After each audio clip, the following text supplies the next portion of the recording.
Hey guys, thanks for joining me again. I don't know if you can see in the background, but I started a little bit of Halloween decorations. I got some stuff from the Dollar Tree to decorate my office, so I'm really excited about that. But I wanted to jump on and do this quick video. It's a Burning Questions author tube tag, but the video was originally posted by FoggyFiction, who is a writer here on YouTube as well. So definitely check out her channel. I will post a link in the description. But the tag is answering the top 9 questions she wanted to ask an author. So I thought I would give it a go and take a little stab at those.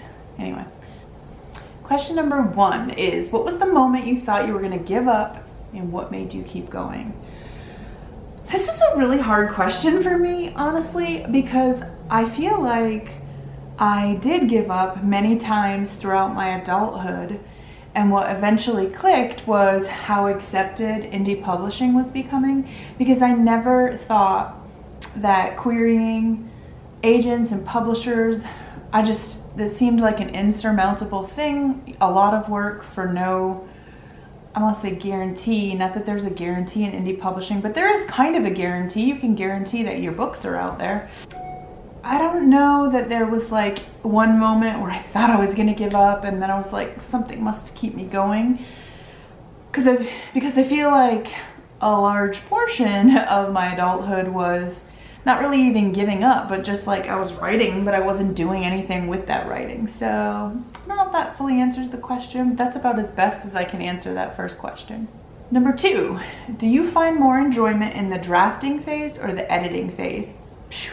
Easy, hands down, drafting. I hate editing. I hate rereading what I wrote and trying to fix it and doubting myself and double whatever, just like going back. Just the first draft is by far the most enjoyable stage for me. People who enjoy editing, more power to you. I wish that I could find even an ounce of enjoyment in that, but for me, it is just the worst, the pits. Number 3, what's the scariest part about being an author? Definitely the fear of failure, and I am kind of like bashful about talking about my work. So when somebody asks what a book is about or what I'm writing about, I just like, any description I have of it becomes this mumbled, jumbled mess, and like I can't even summarize what the story is about. So yeah, I would definitely say fear of failure, of feeling and looking stupid, really, for me.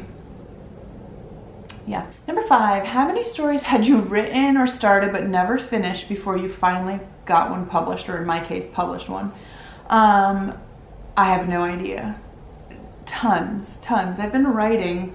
Really, I started writing when I was like in 1st grade, those fill in the blank diaries. And then by 3rd grade, I was writing full-on stories, full composition notebook, just, I don't know, stream of conscious is probably what it was. Although, you know, my 3rd grade mind did not call it that or mean to do. I've always written like short stories and whatnot at the beginning of stories, but I've been trying to write books, I guess, since I was 15. I have a lot that were unfinished or just unfinished or just like never went anywhere. I did not save all those, and now looking back, I really wish that I had. Number 6, why did you choose traditional publishing, self-publishing, or going hybrid, whichever applies to me? So for right now, I'm only doing indie publishing. I've been self-publishing. I started my own publishing company, technically.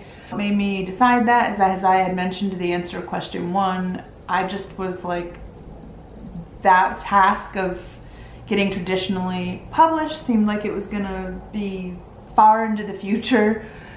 Not only, you know, you gotta find an agent, and then they gotta find you a publisher, and then it could still be a couple years till your book's published. It just was starting to feel like that could happen someday, maybe, but I didn't want to wait for that. And I also started seeing so many of the benefits to indie publishing, how you have so much more control over it, how even with traditional publishing, you're now expected to do a lot of the marketing yourself anyway, but you just have so much more control over everything with indie publishing. And for me, what fit me and my timeline and my current lifestyle was indie publishing. So number 7, question is, what do you wish you had done differently?